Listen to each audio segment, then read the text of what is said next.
Chris always gets the very dry stuff because he's talking about the legislation and the regulations and all of the detail. And it's the detail that really matters, and that's what we've been scouring over time to really understand that.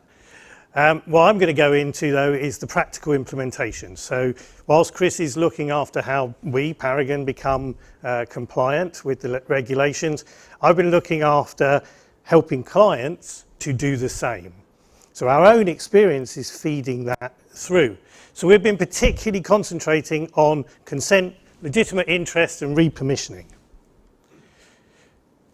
As Chris mentioned, you have to have a proper legal basis, and there are 6 legal bases, and I've had many sessions individually with clients since our first session in this room. And one of the really big things is people don't quite understand the difference between operational communications and marketing communications. If it's a marketing communication, then 2 of these 6 are likely to apply. One is the consent of the data subject, i.e. the person, and the other is legitimate interest. And one of my clients said, if I hear the words legitimate interest again, I will throw myself out of a window. So I tried to help her quite a lot on that particular point. However, if it's operational, truly operational, or a service message that's truly a service message and not masquerading as marketing, then you can use some of the other things, like necessary for the completion of a contract, necessary for the legal obligation that you have, or if you're protecting the vital interest. So if, God forbid, you fell over, I could go through your bag and find out some personal information, so I could help you by phoning a doctor and giving them any background about you. I can do that without your consent because you're probably on the floor, so hopefully that's not going to happen.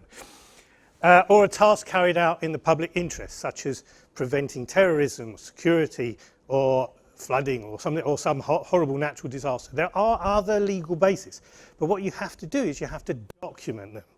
So even though you are doing the operational stuff, and you don't need consent, you don't need legitimate interest, you need to document under which one you are actually doing that communication.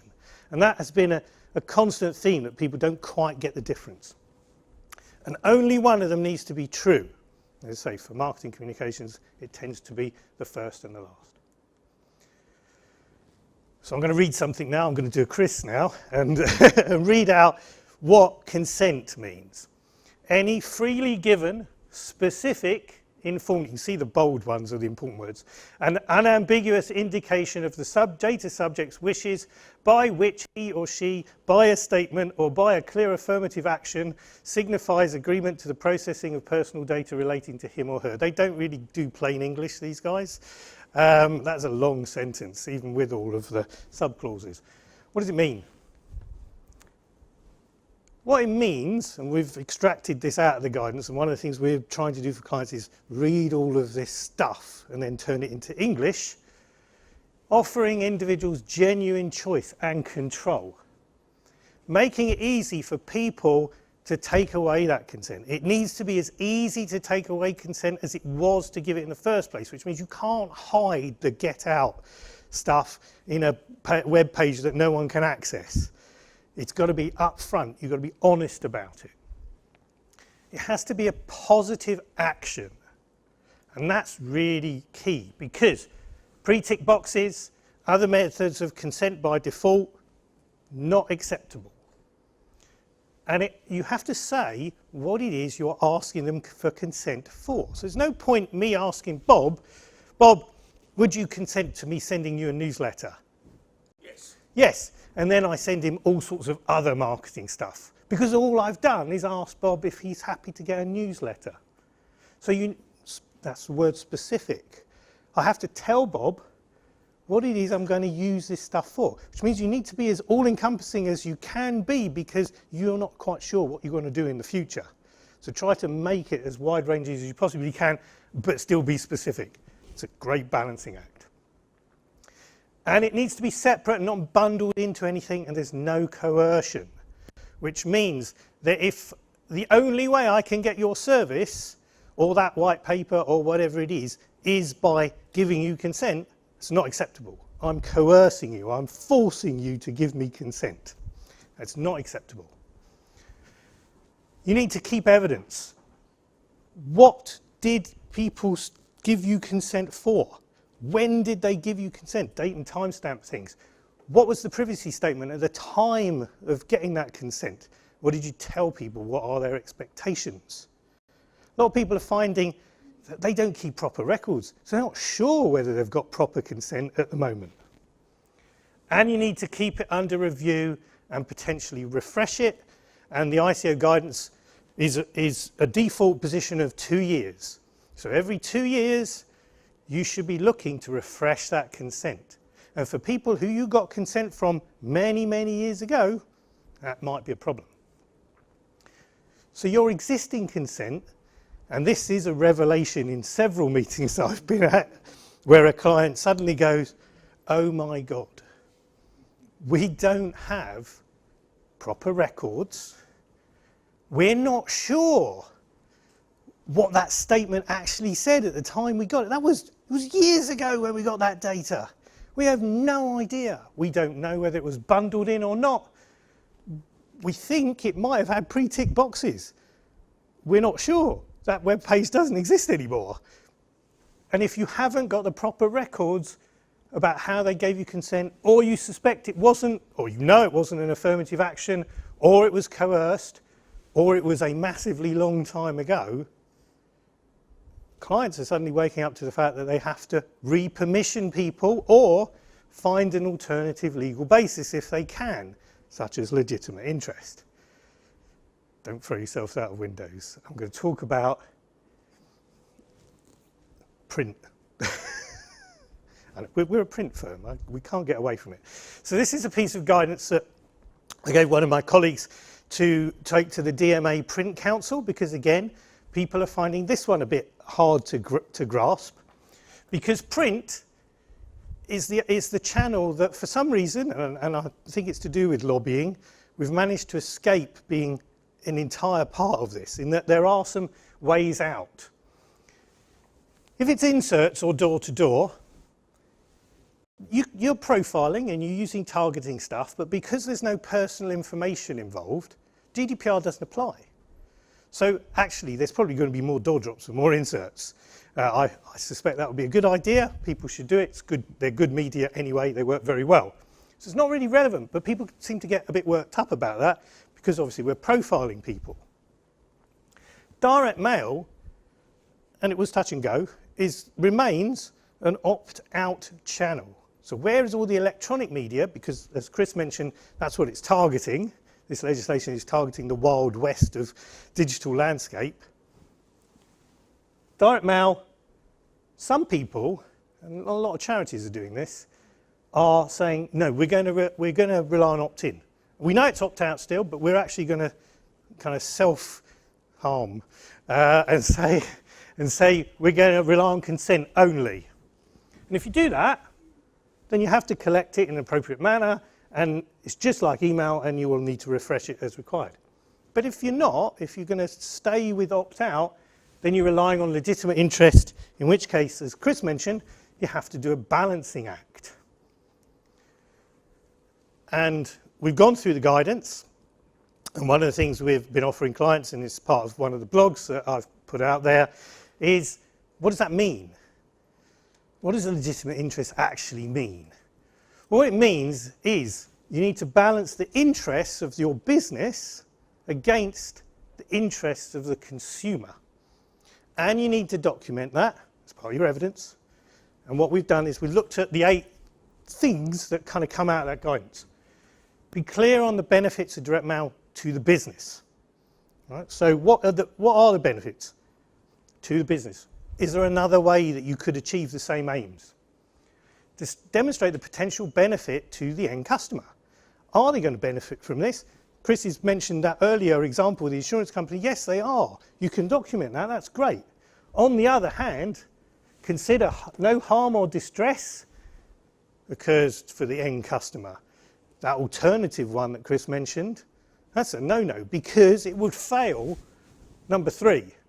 Harm and distress could come to that end customer because they're going to be in more debt and they're going to be in trouble, and that's having a significant impact on them. Number 4 is actually all about best practice. all the things that we normally do, conduct targeting, profiling, segmentation, to find the most responsive audience. There is no point sending stuff, and it's not in your legitimate interest or the customers, to send stuff to people who never, ever, ever open anything, or never, ever respond, never, ever buy anything, never. You're wasting your time, you're wasting your money, and you're probably not answering that particular step. So you need to look at their previous engagement. Are they doing anything when you send them stuff? If you sent them 10 things, they've never responded to anything, it's probably not under your legitimate interest to keep sending them stuff. Give up. And that's one of the things that marketers have to understand. There comes a point where actually hounding customers, that's not a good idea. That is not legitimate interest. Most cold lists, well, all cold lists are screened against the mailing preference service. Most customer lists aren't. Consider screening your customer list against the mailing preference service. Because if that customer has said, I don't ever want to get mail, they probably don't get mail from you either, even if they are a customer. So unless it's operational mail, don't bother. And then you have to make sure opting out of direct mail is as easy as opting in. On your mail, tell people how they can opt out of getting mail. Be upfront about it. And make sure you're always excluding people who have already opted out. That's a proper balancing act. Back to repermissioning. Re is really important. It really is. If you're going to repermission people by email or SMS, you have to make sure that you already have what would be considered kosher response, a kosher consent now, all right, under the current Data Protection Act. Because if you don't, you're going to be in breach of what's called PECA. It's another set of regulations. And if you haven't got consent, or someone's opted out, or you're unsure because you haven't got those records, you can't communicate by email or SMS to try and repermission them. You have to direct mail them, unless of course they've opted out of that as well. This is where you might want to seek guidance, because Honda and Flybe, I don't know if anybody's read those ones, that was great. They did exactly the wrong thing. Well, don't get me wrong, Honda were trying to do the right thing, Flybe weren't. But they were trying to repermission people where they couldn't show that they already had permission to contact these people, because repermissioning is a marketing exercise. It's not an operational exercise. For example, this looks relatively innocuous as a thing. I mean, it's wrong because it doesn't show any benefits as to why you'd want to sign up for repermissioning. It's hooked up together with terms and conditions changes, so it's not actually a proper repermissioning campaign. Those sins aside, that's not its cardinal sin. Its cardinal sin is here. You told us in the past that you prefer not to receive these communications. They are deliberately emailing people who have already opted out. And they're asking, you may want to reconsider this. Tough. They are breaking PECA. They're in breach, they would be fined. So what are organisations doing? This is from some recent Royal Mail research. Only about 1 in 5 companies have already started doing this stuff, and half haven't even started. No plans, don't know. About 9% plan to implement in 12 plus months. I don't know about you, but May is less than 12 months away. So I think those companies are perhaps not getting the idea that they need to act a little bit quicker. And companies are looking at different channels for that communication. And they obviously start with email because it's the cheapest, but then they discover that actually quite a lot of the emails they can't use. Post, direct mail second, phone, SMS probably not an appropriate thing, and then relatively little from the other channels. Because this is something you actually have to convey quite a lot of information in, and direct mail is a particularly good media for doing that, and people kind of expect it. What is it all about? if you actually want people to consent to giving you permission to communicate with you, it's all about trust and belief. Belief in your competency, that you'll keep their data safe and not share it and not bombard them with things, and belief in your intent that you will keep to your promises and do that. So this is a piece from a piece of work that we're currently working with a client at the moment, and we think it's a really nice one. It's about a promise. We'll only contact you about things we think are relevant and of benefit to you. Fair. Promise to value your privacy, treat your personal data as if it was our own. All personal data will be carefully protected. We won't share your personal data with anyone else. And we understand if you want to change your mind, make it as easy to opt out as it is to opt in. Very good statements, powerful statements that actually all came out of a deck that I presented to that particular client about these are the things that matter in terms of understanding trust and belief. Data collection statements. So when you are asking people for that data, there's usually a short form data collection statement which will lead you into a longer form privacy statement. People read this stuff. Good copywriting counts. This is not just a legal thing. Organisations tend to be very reluctant to test variants in the field, so one of the things we offer is research as a viable alternative, and we work with the data permissions benchmark, which is a structured approach to that. Does it matter? Okay, here's an example. By giving us your details and clicking the submit button, you are agreeing that we may use your personal data in accordance with our privacy policy, including for marketing purposes. Very formal, it tells you what it is, it's a bit dull.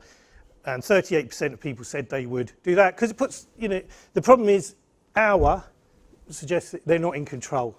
And there's no real value message in there. There's no real reason to do stuff. This one's a bit better. We'd like to keep you informed by email about future offers and new product launches. I have a benefit and I have a reason, specific, which is great. Please tick this box to let us know you're happy for us to do this. Don't forget, you can change your contact preferences at any time by logging into your account, blah, blah, blah. So you're putting them in control, you're giving them the benefits. So 66%.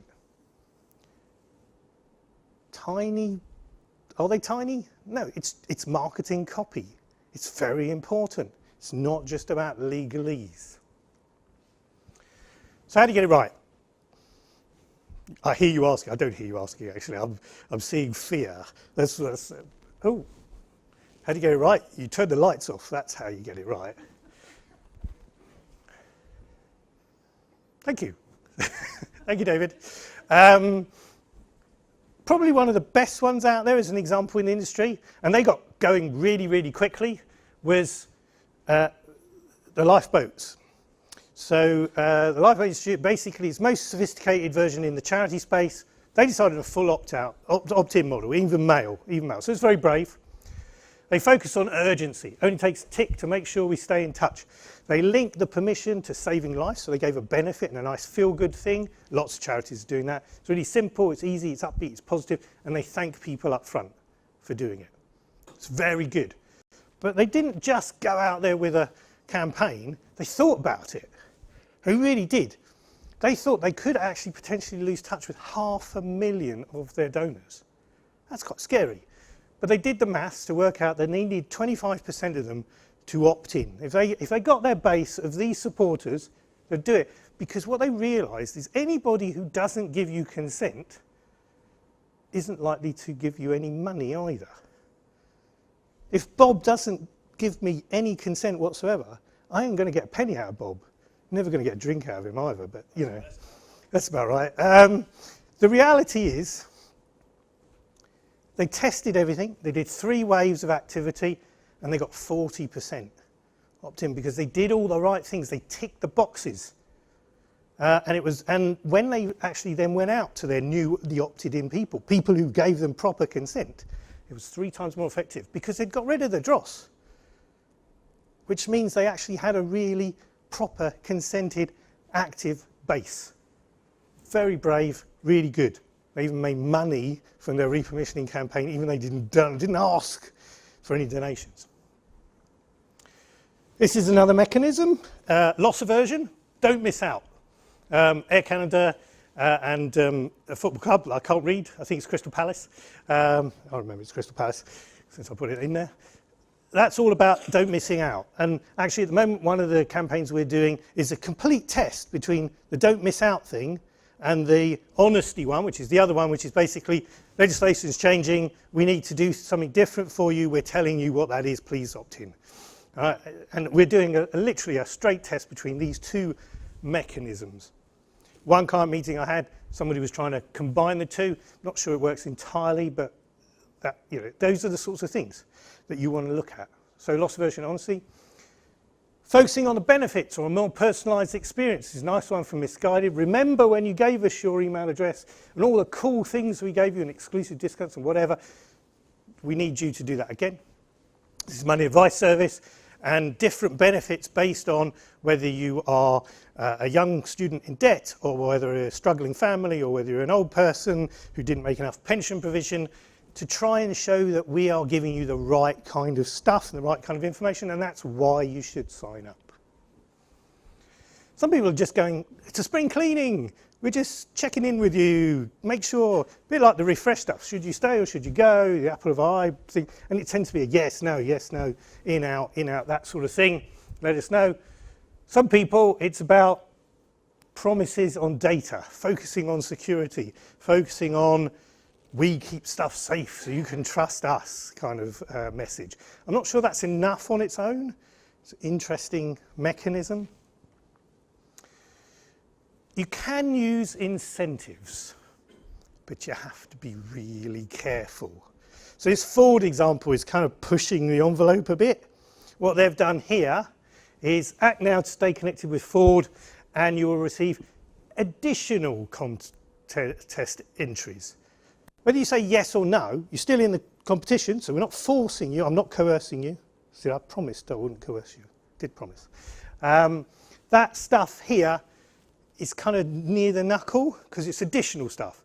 We're actually, one of our clients, we're doing an incentive test and and they're being very upfront. Yes or no, you're still in the competition. Equal. That's perfectly acceptable incentive. This is the bravest kind of approach, which is auto unsubscribe. Here's the deal. At some point you came into our lives. We're taking you off unless you say you want to stay. Wait, keep me unsubscribed. That's really brave.